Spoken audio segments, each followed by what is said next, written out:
My name is Alexandra Mitchell. I'm 31 years old. I come from a long line of elite doctors, a family so steeped in prestige they forgot how to see people beyond their degrees. They called me the ugly duckling of the Mitchell clan, the disappointment who dared to carve her own path. When I walked into my sister Brittany's extravagant wedding 9 years later, uninvited, radiant, and more successful than any of them could have imagined, the silence was deafening. The looks on their faces when they finally realized who I had become? Absolutely priceless. Before we get into it, let me know where you're watching from in the comments. Hit that like button and subscribe if you've ever had to prove your worth to people who wrote you off. Because trust me, what comes next, you don't want to miss. Growing up a Mitchell meant living under the crushing weight of medical perfection. My mother, Dr. Diana Mitchell, wasn't just a neurosurgeon, she was a pioneer. The kind who had research studies named after her and spoke at international symposiums.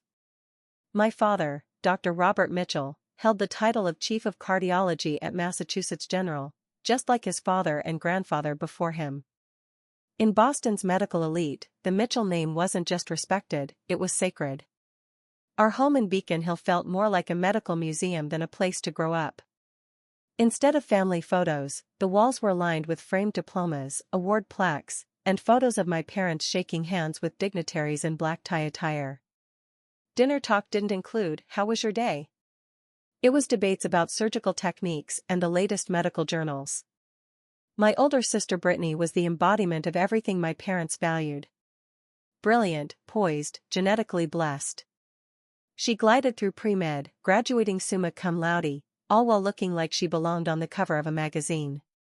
Me? I was the cautionary tale. "Alexandra, why can't you be more like your sister?" It was less a question, more a mantra. Every parent-teacher conference, every report card, every family gathering turned into another painful comparison. But I tried. I stayed up nights studying until my eyes blurred. I joined the science club. Entered the state science fair, 3 years in a row. Where Brittany cruised to straight A's, I clawed my way to an A-. And that, to my mother, was simply not good enough. By 12, I discovered something they couldn't measure with a stethoscope. I had a knack for business. I started a small dog walking service in our neighborhood. Within a few months, I had 15 regular clients. I made flyers, tracked expenses in a ledger, and even hired 2 friends when I got too busy to do it alone. I was making nearly $200 a week at 13 years old. I was proud. Until my mother found out. "Dog walking," she scoffed at dinner. "Like some kind of hired help?" Mitchell's heel, Alexandra. We don't pick up after animals for pocket change. My father didn't even look up from his medical journal. "This business nonsense is distracting you from your real future. Pre-med takes discipline." I tried explaining supply and demand. Customer loyalty. Profit margins. But my mother just waved her manicured hand. "Save the shop talk for the cashiers. It's beneath you." Even my appearance was a point of contention. Where Brittany inherited my mother's refined features and slim figure, I took after my dad's side, rounder face, sturdier build. Nothing I did was quite right. Stand up straight, Alexandra. No one respects a slouching doctor. Or worse. If you just did something with your hair, people might notice your eyes.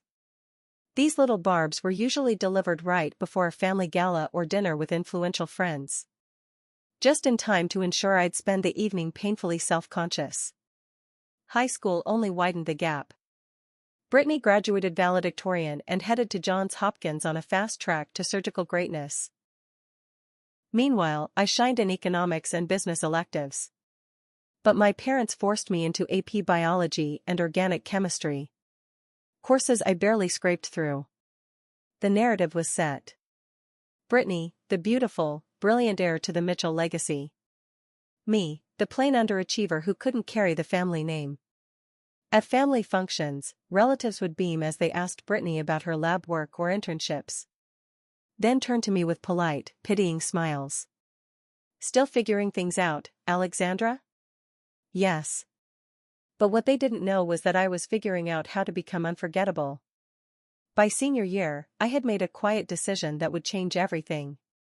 While my parents assumed I'd follow the well-worn pre-med path, I had secretly applied to business schools. I kept my grades strong across the board, just enough to maintain appearances. But behind the scenes, my passion for entrepreneurship had only grown. I launched an online business selling custom study planners. What began as a small idea quickly gained traction across several Boston high schools. Orders poured in. Word spread. I was building something real. But I kept it hidden. I knew exactly how my family would see it, trivial, beneath us. Graduation day should have been a celebration. Instead, it became the first step in my quiet exile from the Mitchell dynasty. As I crossed the stage, graduating with honors, though not as valedictorian like Brittany, I scanned the crowd. My mother was checking her watch. My father? Reviewing patient files on his phone. Neither looked up when my name was called. That evening, they hosted a formal dinner at our Beacon Hill home. Ostensibly to honor my achievement. In reality, it was just another chance to showcase the enduring glory of the Mitchell medical legacy. My grandmother flew in from Chicago. Several of my parents' colleagues attended, each accompanied by children already deep into med school or residencies. The dining room sparkled with crystal and fine china, reserved, of course, only for occasions that mattered. I had a sinking suspicion my graduation wasn't one of them. My father stood at the head of the table, glass raised. To Alexandra, who graduates today and begins her journey toward becoming the newest Dr. Mitchell, this fall, at Harvard Medical School, pending her acceptance, of course. My stomach dropped.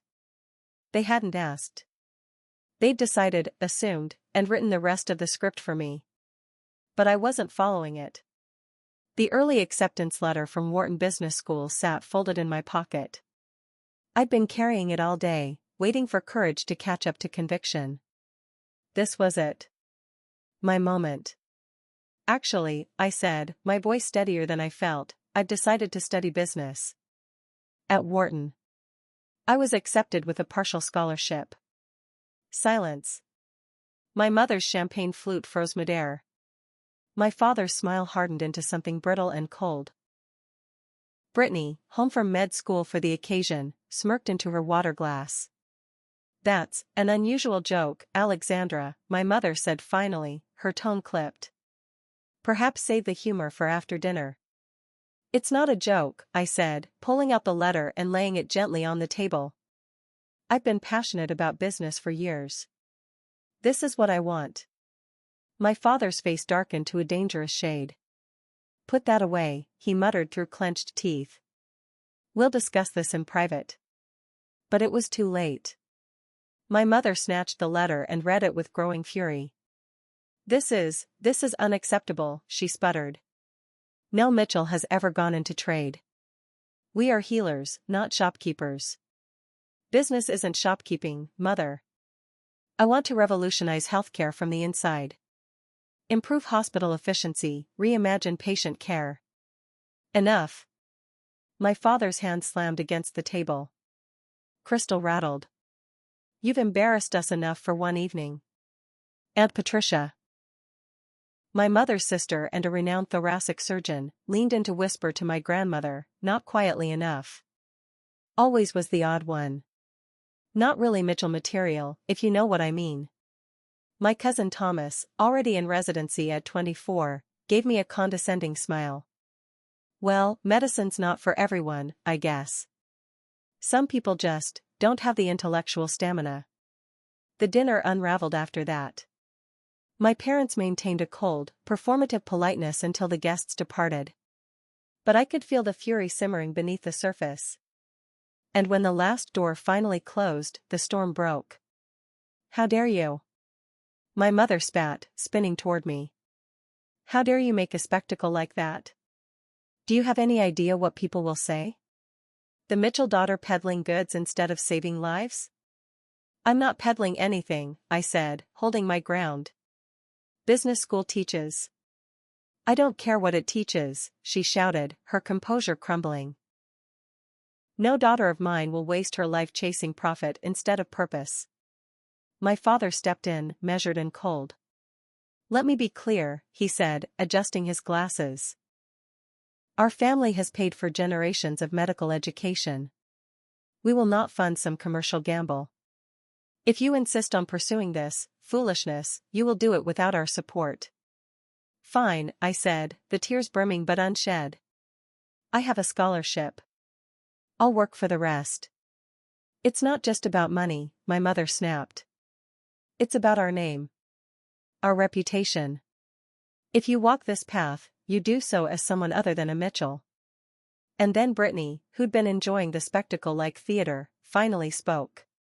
You always were the ugly duckling, Alex. Not pretty enough.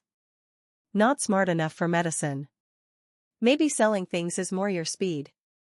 That hurt more than anything my parents had said. Brittany and I had once been close. Before our bond was dismantled by academic rivalry and our parents' open favoritism. Her casual cruelty in that moment showed just how deeply she'd absorbed their values. Family meeting. Tomorrow morning, my father said abruptly. We'll settle this then. I suggest you reconsider your position overnight, Alexandra. I barely slept. By dawn, I had quietly packed a small suitcase, just in case. I knew my parents too well. Their pride. Their rigidity. Still, some fragile part of me held out hope. Hope that they would listen. That they might try to understand. The meeting took place in my father's study, a room deliberately designed to intimidate. Dark mahogany walls, leather-bound books, and rows of medical texts encased in glass. My parents sat behind a massive desk, looking more like judges than parents. Brittany lounged nearby, smirking from a side chair like a smug court observer. I stood alone, feeling like a defendant about to be sentenced. We've discussed the situation, my father began, voice devoid of warmth. And we've come to a decision. Either you commit to medical school immediately. Or you are no longer welcome in this house. Or in this family. His words landed like a punch. You're disowning me. Because I don't want to be a doctor? Don't be dramatic, my mother said, cool and detached. We're giving you a choice. The right choice. Which should be obvious to anyone with your privileges. My only privilege is wanting to follow my own path, I said, my voice breaking. Why is that so hard for you to accept? My mother's laugh was cold, brittle. Your own path? Look at yourself, Alexandra. You're not particularly beautiful. Not especially brilliant. The Mitchell name is the only remarkable thing about you. Without it, what exactly do you think you'll become? Every word hit like a slap. I had always known I wasn't the favorite. But the raw contempt in her voice stripped away any illusion. To them, my value had always been conditional. A vehicle to extend their legacy. I'd rather be ordinary and happy, I whispered, than miserable in a life I hate. My father opened a drawer. He pulled out a stack of papers. Then you leave me no choice, he said. I've instructed my attorney to remove you from my will. The trust fund we set up for your education will be dissolved. You have until this evening to remove your belongings. Even Brittany's eyes widened at that. She hadn't expected it to escalate so quickly. But she recovered fast. Well. That's settled then, she said, flashing a small, cruel smile. I always thought we'd work better as a one-child family anyway. Tears streamed down my face as I stood there, watching my father sign the documents with his sleek Mont-Blanc pen. The same pen he used to sign prescriptions, now used to write me out of their lives. Don't call yourself a Mitchell anymore, my mother said, rising from her chair. You've rejected everything that name stands for. The meeting was over. I turned and walked out in a haze. Upstairs, I packed the rest of what I could carry. Some clothes, a few books, my laptop. As I zipped the suitcase, Brittany appeared in the doorway. You could still backtrack, she said, not even looking up from her manicure. Tell them you've reconsidered. They'd forgive you, eventually. I looked at her. Polished, successful, emotionally hollow. Would you want me to live your life, if I hated every minute of it? She shrugged. Better than being a nobody. That afternoon, I walked out of the only home I'd ever known. I had $200 to my name, a suitcase full of basics. And a heart shattered beyond recognition. As the taxi pulled away from Beacon Hill, I didn't know if I'd ever see my family again. What I did know was this. I would either succeed on my own terms, or I would fail trying. But I would never again let someone else define my worth. The first few weeks after being disowned were a blur of panic and exhaustion. With my parents cutting off all financial support, and my partial scholarship to Wharton nowhere near enough to cover tuition and living expenses, I had to defer my admission. The dream that had once felt so vivid now seemed impossibly out of reach. I called the only person I truly trusted, Stephanie Carter. Her parents had always treated me with more warmth than my own ever had. Stay as long as you need, she said, without hesitation. Her tiny apartment became my refuge. Her couch, my bed. For 3 long months. Finding work was harder than I imagined. Without a degree, my options were limited. I scraped together 3 part-time jobs. Mornings at a local coffee shop. Afternoons answering phones at a small accounting firm. Weekends folding clothes and manning the register at a retail store. I barely had time to eat, let alone think. Most nights, I collapsed onto Stephanie's couch too exhausted to even cry. You're working yourself to death, she said one night as I counted my crumpled bills. There has to be a better way. I just need enough to enroll in state college, I replied. If I can't afford Wharton, I'll start smaller. I don't need a shortcut, just a foot in the door. By fall, I had scraped together enough to enroll at Massachusetts State University, supplementing what I had with student loans I knew I could barely afford. I couldn't live on campus, so I found a cramped studio apartment in a rough neighborhood, bars on the windows, unreliable heating, and the kind of silence at night that never felt safe. The 40-minute bus ride to campus became my study hall. I took the maximum course load that first semester while still working nearly full-time.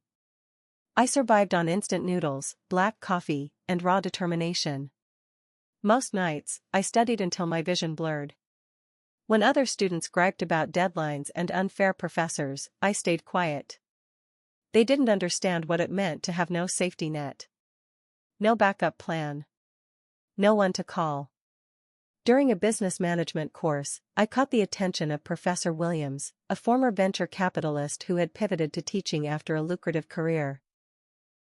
After I submitted a paper analyzing inefficiencies in the healthcare industry, he asked me to stay after class. This perspective is rare, he said, tapping the pages. Most students only focus on profit margins. You're balancing patient outcomes and provider satisfaction alongside financial metrics. That's not common thinking. I explained my background carefully, just enough to give context, without revealing my family name.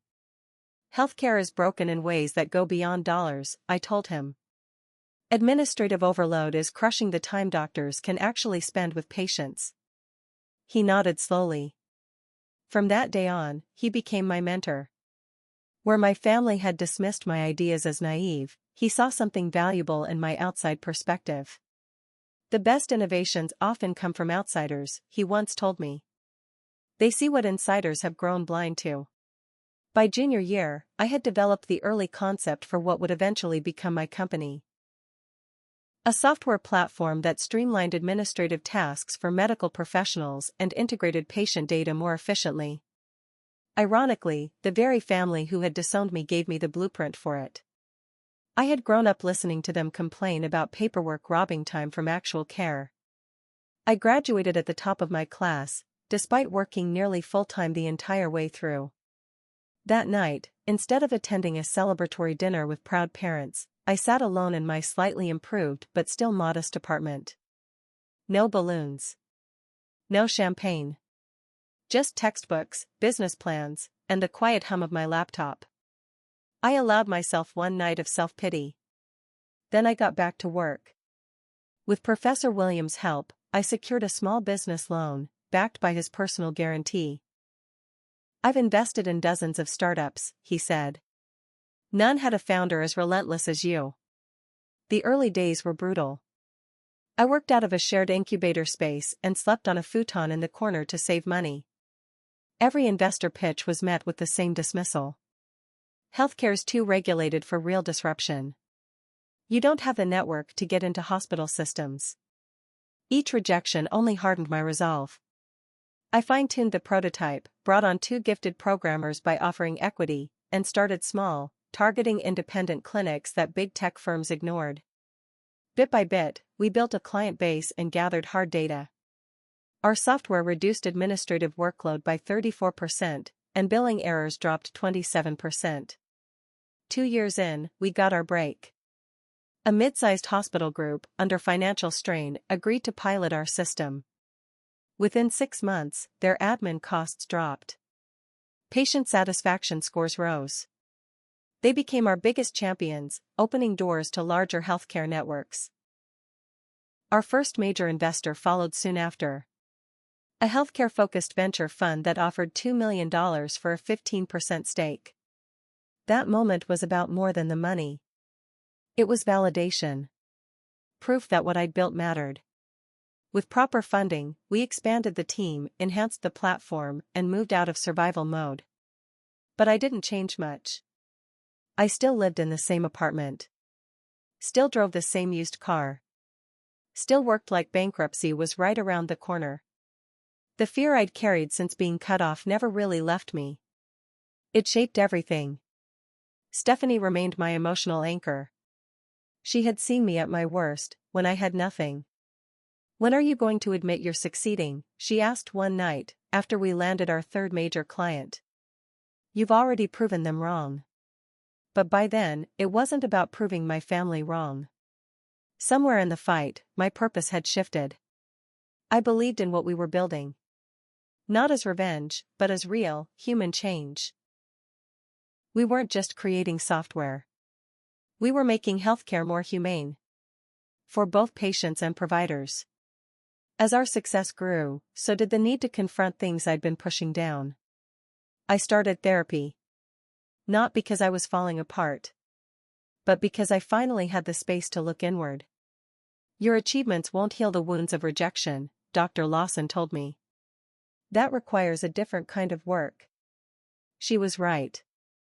Even after building an 8-figure company. Even with recognition in the industry. I still had dreams where my mother called me worthless.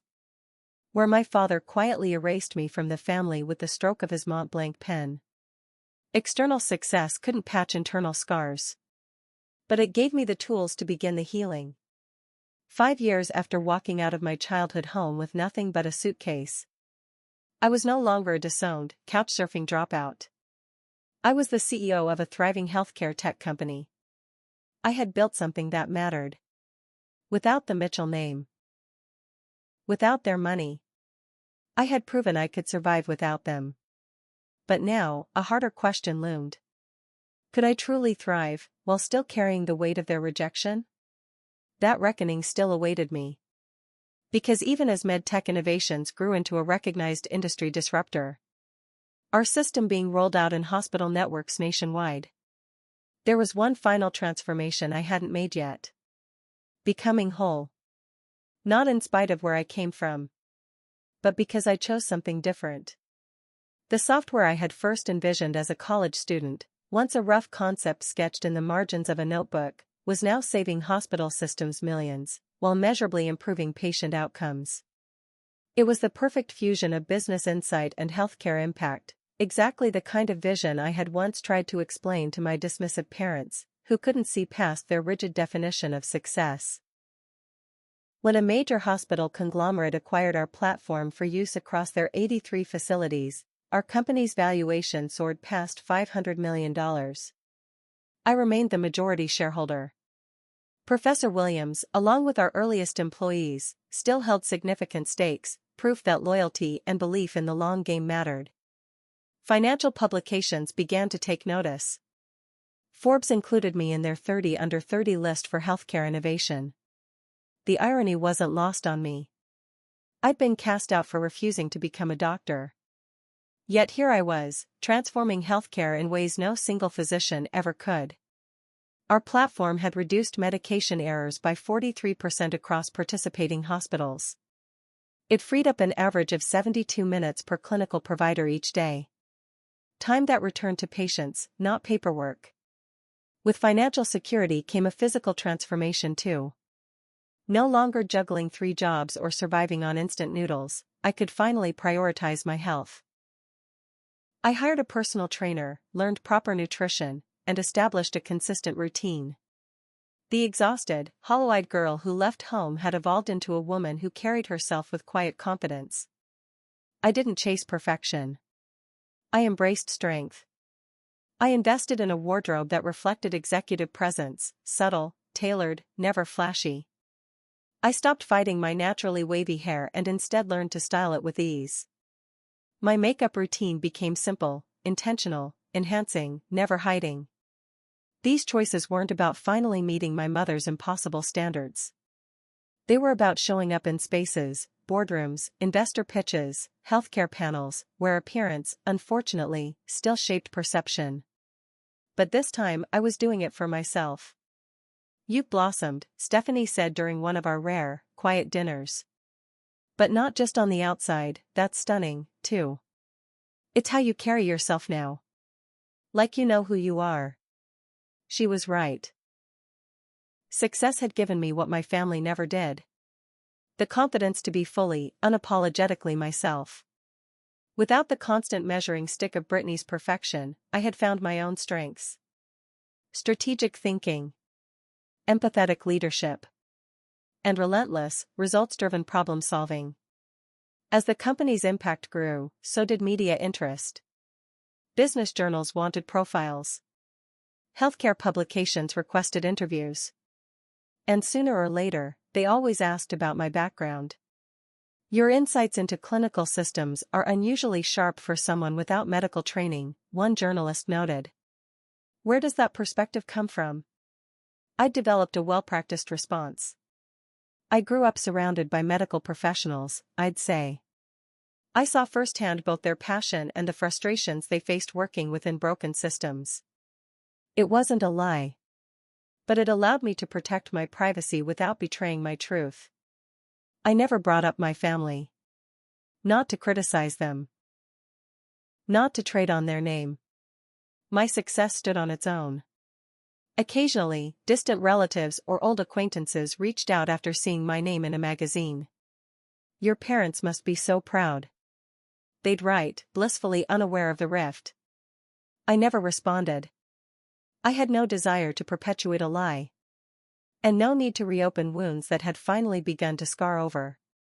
Over time, my life began to expand beyond the company.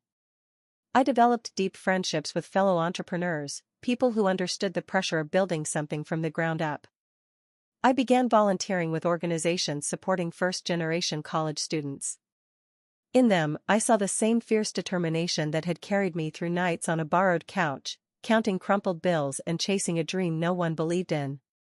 And then, there was Michael. He was a pediatrician at Boston Children's Hospital, one of the systems now implementing our software. Unlike many physicians who viewed our tech with cautious skepticism, Michael met it with genuine curiosity. "This will let me spend more time with my patients," he said during an onboarding session. "And less time clicking boxes. That's worth its weight in gold." Our professional chats turned into coffee. Coffee turned into dinner. Dinner into weekends. Michael's compassion extended far beyond his patients. With him, I found myself slowly revealing pieces of my past I had long kept hidden. When I finally told him everything, the estrangement, the dismissal, the shame, he just looked at me and said, "They threw away someone extraordinary. That says everything about them, and nothing about you." His warmth helped soften pain I had carried for years. The kind of pain even success couldn't quite touch. With Michael, I began to imagine a different kind of future. One not built on conditional approval or performance metrics. A future with love. With marriage. Maybe even children. A family not defined by legacy or lineage, but by acceptance, respect, and choice. And yet, whenever conversations turned toward my family, a quiet hesitation still lingered. "You still believe you're unworthy of happiness," Dr. Lawson once observed in therapy. "Part of you accepted their judgment, that you were somehow less valuable." She was right. Despite everything I had accomplished, some deep part of me still carried their rejection like a shadow. Success had silenced the noise, but it hadn't rewritten the script I'd internalized. Complete healing, Dr. Lawson insisted, would require facing the part of my past I had so carefully avoided. The opportunity came unexpectedly. I was sitting in a salon waiting area, flipping through a society magazine, when I froze. There it was, Brittany Mitchell, featured in the engagement announcements. Her perfect smile beamed next to her fiancé, Dr. James Richardson, described as a rising star in medical technology. The wedding was scheduled for just 6 weeks away, at the Rosewood Hotel in Boston. My heart stuttered. James Richardson. The name rang a bell. Of course. He was the physician lead for technology integration at Massachusetts General, one of our company's largest clients. Though we'd never met personally, his team worked closely with our specialists during a major systems overhaul. When I showed the article to Michael, his brow furrowed. "Is this something you want to attend?" he asked gently. "You could always request an invitation." The idea made my stomach churn. "They wouldn't want me there." "Maybe not," he agreed. "But do you need them to want you there? Would seeing them, on your terms, help you finally step out from under their shadow?" We talked it over at length with Dr. Lawson. And eventually, I made my decision. I wouldn't ask for permission to attend. I wasn't going to make a scene. But I was going. After 9 years of silence, I would walk into my sister's wedding, not for reconciliation, not for revenge, but for closure. To face the family that once cast me out. To reclaim the version of myself they never bothered to see. "Just remember," Michael said as he helped me select a gown, "something elegant and timeless, you're not going to get their approval. And you don't need it. You're doing this for you." As the wedding date approached, I prepared myself mentally for what lay ahead. This time, I wouldn't be the insecure teenager they'd dismissed. I was Alexandra Mitchell, CEO, innovator, leader.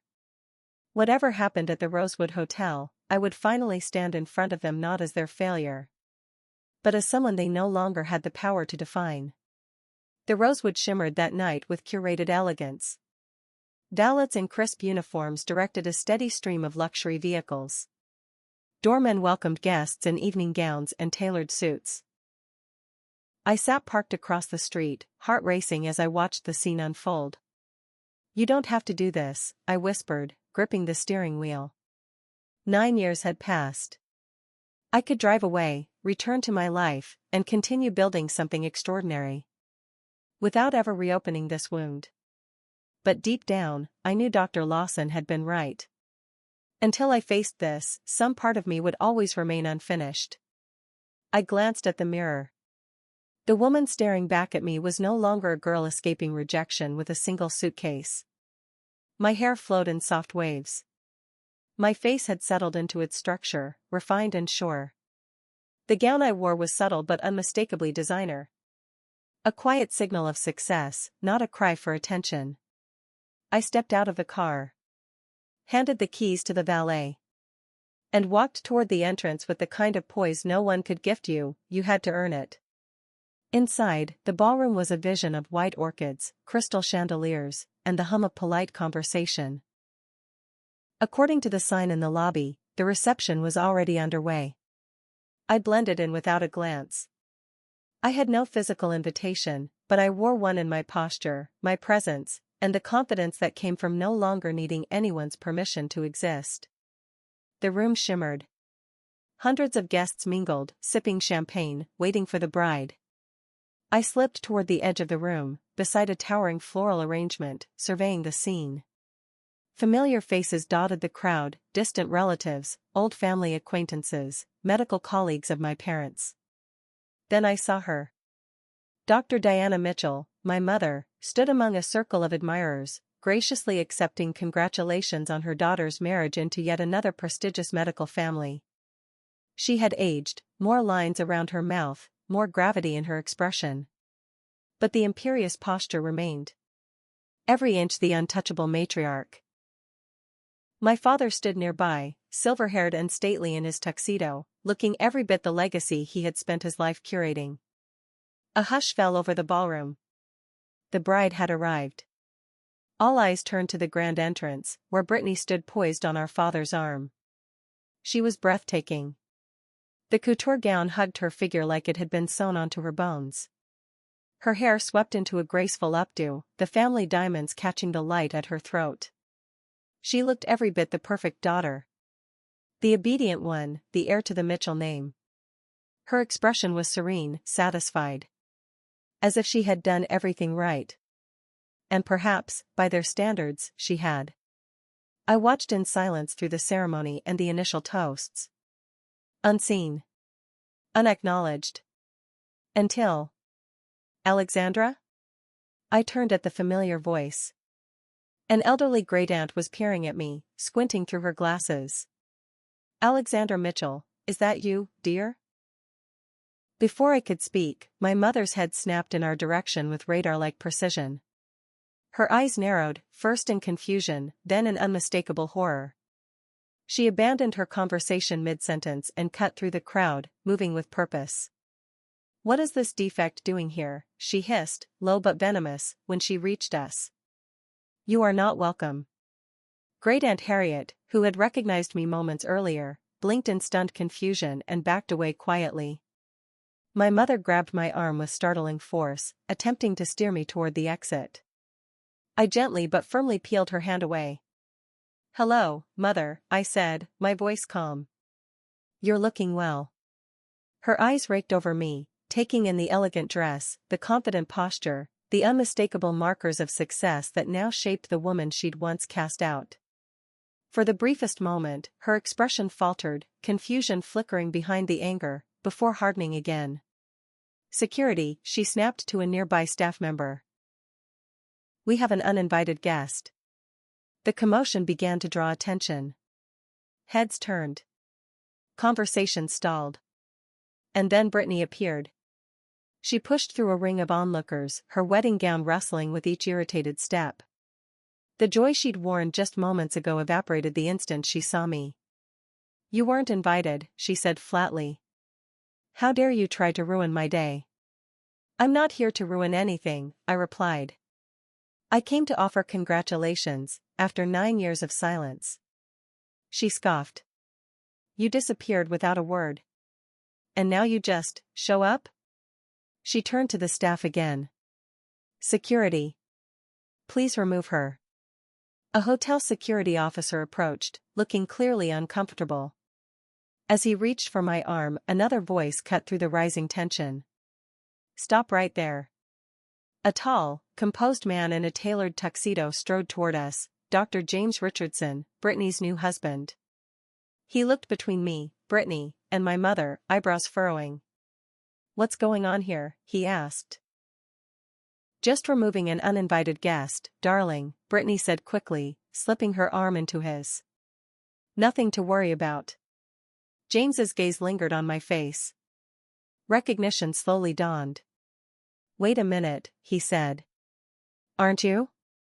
"She's no one important," my mother cut in sharply. "Just a former family acquaintance who misunderstood the guest list." James recoiled slightly, clearly unsettled. "How dare you," he said, voice rising with sudden indignation. "This woman is—" "You have no idea, do you?" I interrupted smoothly, locking eyes with Brittany. By now, the crowd had grown. Guests were openly watching. Several phones were raised discreetly, capturing the moment. Brittany's expression wavered. What are you talking about? My father pushed through the crowd then, thunder etched into his face. Alexandra, you will leave immediately, he commanded, using the same tone that had once silenced me. But not anymore. Before I go, I said, my voice rising clearly above the hush of the ballroom. Perhaps you should all know who you're throwing out. James looked from me to my family, confused. Can someone please explain why you're treating Alexandra Mitchell this way? The sound of my full name sent a ripple through the crowd. Guests began murmuring. You know this person? My mother asked him, tension creeping into her voice. Know her? James stared at her in disbelief. Everyone in healthcare technology knows Alexandra Mitchell. She's the founder and CEO of MedTech Innovations. A collective gasp moved through the room. Several doctors and medical executives straightened in recognition. My father's voice cut through, dismissive and sharp. That's impossible. Alexandra has nothing to do with medicine or technology. James laughed softly, incredulous. Sir, with all due respect, MedTech has revolutionized patient care. Their systems run in over 200 hospitals nationwide, including Massachusetts General, where you and I both work. I watched the color drain from my father's face. My mother stood frozen, caught between disbelief and dawning realization. Her voice softened suddenly as she reached for my hand. Alexandra, she said, tone honeyed, this is clearly a misunderstanding. Of course you're welcome at your sister's wedding. I sidestepped her outstretched hand, my voice still composed. Is that so? A moment ago I was a defect you wanted removed. More guests were filming now. The glittering crowd of doctors and donors too transfixed to look away. Brittany looked as if she might combust. Her perfect day spiraling into chaos. Could we discuss this privately? My father said, shooting anxious glances at the onlookers. I think we're well past privacy, I replied. 9 years ago, you made it clear I was no longer part of this family because I chose business over medicine. You said I'd never amount to anything without the Mitchell name. I turned to address the crowd, my voice steady. What none of you knew was that the Mitchells disowned their younger daughter for daring to follow a different path. They threw me out with nothing but a suitcase and told me never to use the family name again. The silence in the ballroom was electric. Several older guests looked distinctly uncomfortable. Others couldn't tear their eyes away. My story, my truth, had finally been spoken. And no one could silence it now. I turned back to my stunned family and continued, calmly. I kept my promise. I built my company, and my reputation, without trading on the Mitchell name or your connections. And ironically, my work has likely done more for patient care than many individual physicians will achieve in their careers. Brittany was staring at me, her expression unreadable, somewhere between anger and disbelief. James looked from me to her and back again, as though trying to reconcile two clashing realities. I think, he said slowly, we have a great deal to discuss. The confrontation had moved from the ballroom to a private anteroom. But nothing about it felt private anymore. Guests had captured video. Social media whispers followed us like a rising tide. Hotel staff closed the doors behind us as James loosened his bow tie and sank into a chair, still visibly shaken. Let me get this straight, he said, looking between me and my family. You haven't spoken in 9 years, because they disowned you for choosing business over medicine? My mother attempted to regain control of the narrative. James, dear, family matters are complex. Alexandra made certain choices that led to her creating the software system our entire hospital network depends on, James cut in sharply. My father's head snapped up. What are you talking about? James turned to him, incredulous. 3 years ago, Mass General was hemorrhaging money due to billing errors and inefficient administration. MedTech's system reduced overhead by 27% in the first year. It practically saved the hospital when Medicare reimbursements were slashed. He gestured toward me. The board considers it the most important operational decision of the decade. Then, turning directly to me. Which is why I've been trying to meet you for months. I had no idea you were related to Brittany. We're not related, my mother said coldly. Alexander rejected our family. Actually, I said, evenly, you rejected me. You told me I was no longer a Mitchell because I refused to follow your path. Brittany had been silent until now. Her flawless wedding makeup was beginning to smudge, streaked by angry tears. You could have reached out, she finally said. In 9 years, you never once called. I looked at her. Would you have answered? She didn't reply. She didn't need to. The door opened again. An older gentleman in a tailored suit stepped inside. I recognized him instantly, Dr. Harold Winters, chairman of the board at Massachusetts General. His eyes widened when he saw me. Ms. Mitchell. What a surprise.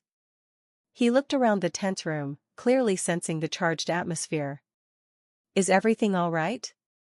Dr. Winters, James said, standing. Did you know Alexandra is Dr. Robert Mitchell's daughter? Winters looked puzzled. Of course he stopped, studying my face again. His expression changed. Wait. You're that Mitchell. The one who. His voice trailed off as realization set in. Good God. The anonymous donor is you. I blinked. Even I hadn't expected that to come out. I had made several significant charitable donations to hospitals using our systems, including a major gift to MGH's Technology Modernization Fund. But I had insisted on anonymity. I never wanted the Mitchell name to eclipse the work itself. You're the $15 million donor? My father asked, stunned. The one who funded the pediatric tech wing? Dr. Winters nodded, now visibly uncomfortable. The board has tried for years to persuade Ms. Mitchell to let us publicly acknowledge her generosity, he said gently. She's always declined. He turned to me with a note of apology. I had no idea about your family situation. The room fell silent as my parents absorbed the truth. And then, remarkably, my mother's face began to shift. Her expression, once furious, softened into something eerily familiar, calculated warmth. She was re-evaluating her discarded daughter. Alexandra, she said smoothly, her voice suddenly maternal, clearly there have been misunderstandings. We've always been proud of you, of course. Perhaps it's time we put the past behind us. We're still a family. The insincerity hit me like a sour note in a symphony. 9 years of silence. 9 years of indifference. And now, she wanted to play the part of the loving mother? Because I had wealth? Because I had power? I took a breath. No, I said, quietly but with certainty. That's not going to happen. They stared at me. I didn't come here for revenge. I didn't come hoping to reconcile. I came for closure. I reached into my clutch and pulled out a folded piece of paper. A letter. Written years ago in therapy. Dr. Lawson had encouraged me to write it, just to release what I'd held inside. I unfolded the paper. Since we're all here, I said, I might as well share it now. The room went still as I began to read. Dear family. When you disowned me, you didn't just cut me off financially. You confirmed a message I'd heard my entire life. That my worth was conditional. That I was lovable only if I followed your script. That who I was, at my core, wasn't enough. And for years, I believed you. I internalized the idea that I was fundamentally flawed. Not pretty enough, not smart enough, not worthy enough of love without performance. So I worked myself to exhaustion trying to prove my value. First to you. Then to the world. And eventually, to myself. But here's what I've come to understand. The deficiency was never in me. It was in your narrow definition of success. In your inability to love without conditions. In your use of approval as a weapon. A parent's job is not to mold their child into a reflection of themselves. It's to support their child in becoming who they truly are. I don't hate you. That would take too much energy. Instead, I've learned to become the parent to myself that you never were. Supportive. Proud. Loving. I built a company that serves millions of patients and supports thousands of healthcare workers. Including, ironically, the very hospital where you practice. I didn't build it to spite you. I built it because it was the work I was meant to do. The fact that you couldn't see that possibility says everything about your limitations. And nothing about mine. I refolded the letter and returned it to my clutch. The room stayed silent. Several wedding guests, board members and hospital administrators who now understood the gravity of what was unfolding, looked visibly uncomfortable. Brittany was the first to speak, her voice smaller than I'd ever heard it. I didn't know they treated you like that, she said. I knew they favored me, but... She looked down at her wedding gown, then back up at me. I was jealous of you, you know. Jealous of me? I couldn't hide my surprise. You had the courage to defy them, she said. To choose your own path. I've spent my whole life following their blueprint, terrified of disappointing them the way you supposedly did. Her laugh was hollow. And look how that turned out. You're changing healthcare. I'm just another surgeon in the family line. My father cleared his throat, his voice straining for dignity. Alexandra. Clearly, we misjudged your potential. The Mitchell family has always valued excellence, which you've obviously achieved. Perhaps it's time to bring you back into the fold, restore your inheritance and your position. I looked at him, really looked at him. Dr. Robert Mitchell, once a towering figure, now seemed smaller, diminished by the realization that the daughter he discarded had surpassed him in influence in his own field. I don't need your fold, I said gently. I've built my own. I don't need your inheritance, I've created my own wealth. And I certainly don't need your approval, which only seems to appear now that I've become financially successful. My mother started to protest, but I raised a hand. I didn't come here to hurt you or embarrass you. I came because I needed to face this final demon, the fear that I truly was worthless without your approval. But standing here now, I finally see the truth. I was never the defective one in this family. James stepped forward, glancing between Brittany and me. I had no idea about any of this, he said. Brittany never even mentioned she had a sister. Because they conditioned me to erase her, Brittany admitted, her tears falling freely now. To pretend she never existed. Like some family shame. She looked at me, her voice breaking. I'm sorry, Alex. I was cruel to you. I participated in their rejection because it made me the good daughter by comparison. I nodded, acknowledging her apology, though I couldn't yet accept it. 9 years of silence couldn't be undone with a single expression of regret. I think, I said quietly, gathering my clutch, it's time for me to go. This is still your wedding day, Brittany. I truly do wish you happiness. As I turned to leave, James stopped me. Wait, he said. You should know. I sought out a connection with MedTech because I wanted to meet you. Your reputation in the field is extraordinary. The innovation you've brought to healthcare administration has done more good than you might realize. I smiled, just slightly. Thank you, James. Perhaps we can have that meeting after your honeymoon. Professionally speaking, of course. My parents watched in stunned silence as I walked toward the door. The once powerful Mitchells, who had cast me out so casually, now seemed diminished. Revealed for what they truly were. People whose conditional love and rigid expectations had cost them a daughter. Dr. Winters followed me into the hallway. Ms. Mitchell. Alexandra, he said gently. I hope this unfortunate revelation won't affect your relationship with the hospital. Your contributions have been invaluable.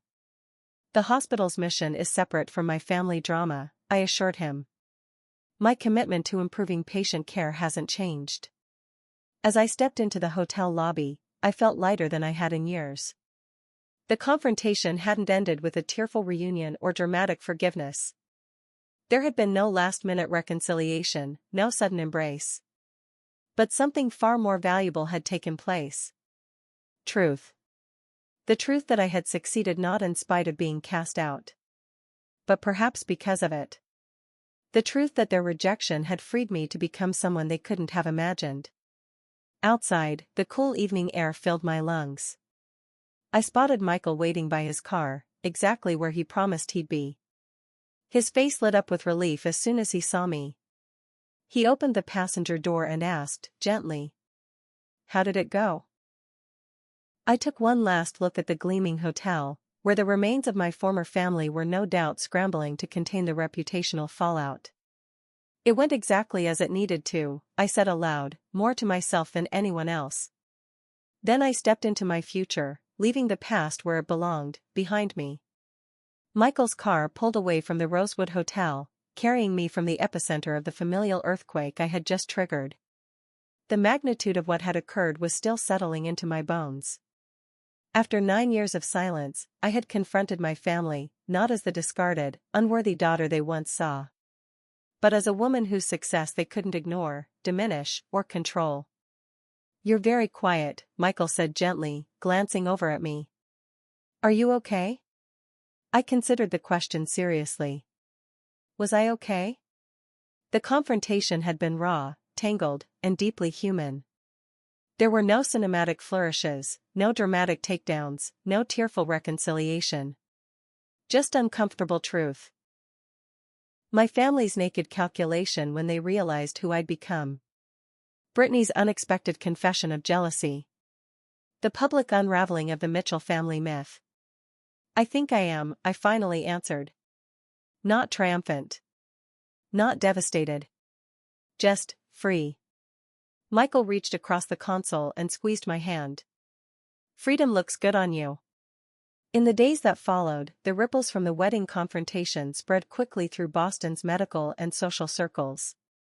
Dr. Winters called to inform me that my parents were in full damage control mode after video footage of the incident circulated among hospital staff. "Several board members have voiced concern about your father's judgment," Winters said delicately. "They're re-evaluating how someone capable of discarding his own daughter fits into our values." He paused, then added, "Your parents built their reputation on appearing perfect." This complicated that narrative. I felt no triumph. The girl I used to be might have craved vindication, but the woman I had become understood the emptiness of revenge. Their careers, their curated image, their cocktail party prestige. It all felt paper-thin in contrast to their most fundamental failure. The inability to love without condition. 2 weeks after the wedding, Stephanie came over for dinner at my apartment. "So let me get this straight," she said, settling onto the couch with a glass of red wine. "You crashed your sister's wedding, revealed yourself as a secret millionaire, and exposed your family's dirty laundry in front of Boston's elite." She raised an eyebrow and grinned. "Just another Saturday night for Alexander Mitchell." I laughed in spite of myself. "When you put it that way, it sounds like a soap opera." "Life often does," she said, then softened. "But the real question is, did it give you what you needed?" I considered her words as I sipped my wine. "I think it did. Not because I embarrassed them. Not because I proved anything. But because, for the first time, I saw them clearly. They're just people. Flawed, fearful people who built their worth around external validation." I looked at Stephanie. And I realized, I don't want what they have. A life measured by prestige instead of joy. Success without connection. Achievement without meaning. That night solidified something I had been working toward in therapy for years. The understanding that while their rejection had wounded me deeply, their approval would never have healed me. Healing had to come from within.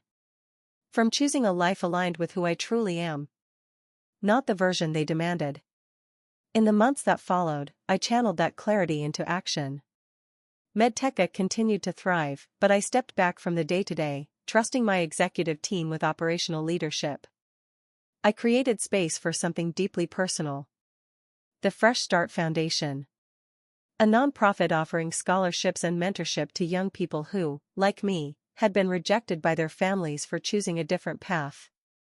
I can't change what happened to me, I explained at our board launch. But I can help others avoid the same pain. The foundation attracted support from unexpected allies, including several physicians who'd witnessed the wedding drama firsthand. Dr. Winters joined our advisory board and offered access to his network in medical education. More doctors than you'd think have kids who chose different paths, he confided. Your story resonated more than you know. Our mission was holistic, not just financial aid, but therapy, community support, and mentorship. Each scholarship recipient became a symbol of possibility, of what could happen when young people were empowered to follow their truth without being cut off from love or support. In them, I saw echoes of myself. And in guiding them, I became the mentor I had once needed so desperately. 6 months after the wedding, I received an unexpected email. From Brittany Mitchell. Subject: Can we talk? I stared at it for a long time before responding. We agreed to meet at a quiet cafe in Cambridge. Neutral ground, far from Beacon Hill, far from legacy, far from pain. My sister looked different from the radiant, confident bride I'd last seen, more subdued, with simpler makeup and a softer hairstyle. James and I are separating, she announced without hesitation. He says he can't be with someone who would participate in the kind of emotional abuse our parents inflicted on you. I hadn't expected this. I'm sorry, Brittany. That wasn't my intention. She sighed deeply. It's not your fault. Meeting you at the wedding, seeing what you've accomplished despite our family's rejection, it forced him to reevaluate who I am, who they are, who we all are. She stirred her untouched coffee. He's right, you know. I was complicit. I watched them tear you down for years, and I never objected because it elevated my position. Her honesty caught me off guard. We were both children shaped by their expectations. I offered you the path of least resistance. Most people would have taken it, I said. But you didn't, she countered, looking me directly in the eye. You had the courage to be yourself, even at tremendous cost. I admire that more than I can say. It wasn't an instant reconciliation. Trust, once shattered, doesn't mend easily. But it was a beginning, a tentative bridge over 9 years of silence. We agreed to meet for coffee monthly, cautiously rebuilding sisterhood, this time free from the toxic family dynamics that had once poisoned it. My parents, however, proved less capable of genuine change. When their attempts to publicly reclaim me as their daughter failed, they retreated into old patterns. My mother sent an elaborately worded non-apology. We only wanted what was best for you, even if our methods were imperfect. My father offered to put the unpleasantness behind us, with no acknowledgement of the damage done. I maintained polite distance, responding with cordial but firm boundaries. The desperate need for their approval that once defined me had finally dissolved, replaced by quiet confidence and self-acceptance. 3 years after the wedding confrontation, my mother was diagnosed with aggressive pancreatic cancer. Brittany called to inform me, she said quietly. She's asking for you. The doctors give her less than 6 months. The decision to visit was difficult. Dr. Lawson helped me navigate the complex emotions involved. Forgiveness doesn't require reconciliation, she reminded me. You can release your anger without resuming a relationship that was harmful. I ultimately decided to see my mother once, not out of obligation, but out of compassion. The imperious Dr. Diana Mitchell was now a thin, jaundiced shadow in a hospital bed. The irony wasn't lost on either of us, her life ending in the medical setting she revered, while I entered as a successful outsider to the profession she insisted was the only worthy path. You proved me wrong, she admitted, voice weak but pride still evident. I didn't think you could succeed without us. It wasn't the heartfelt apology I might once have craved, but it was the most honest acknowledgement she was capable of giving. I succeeded because of who I am, I replied gently. Not because of, or in spite of, the Mitchell name. We didn't achieve a miraculous deathbed reconciliation, but we found a measure of peace. I forgave her, not because she deserved it, but because carrying resentment had become more painful than letting it go. When she passed 2 months later, I attended her funeral alongside Brittany, accepting condolences from a medical community that had once felt like my expected home, but now intersected with my life on my own terms. Life continued unfolding in unexpected ways. Michael and I married in a small ceremony attended by the family we had chosen: Stephanie, Professor Williams, colleagues who had become friends, and scholarship recipients from the foundation who had become like younger siblings. Brittany came alone, our relationship still healing, but genuine.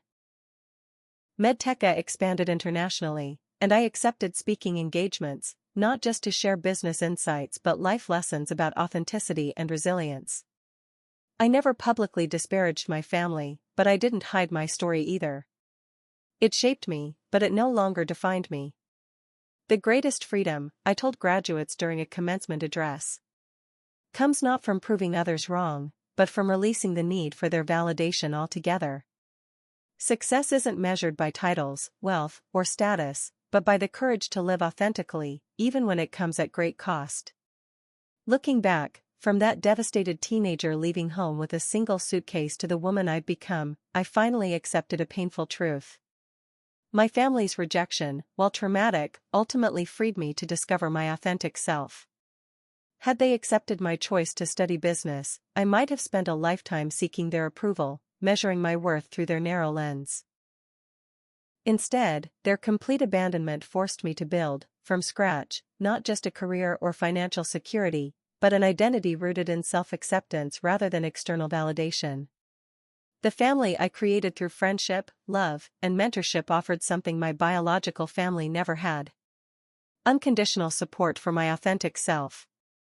This is the story I share with you today, not one of revenge or vindication, but of the harder, more meaningful victory.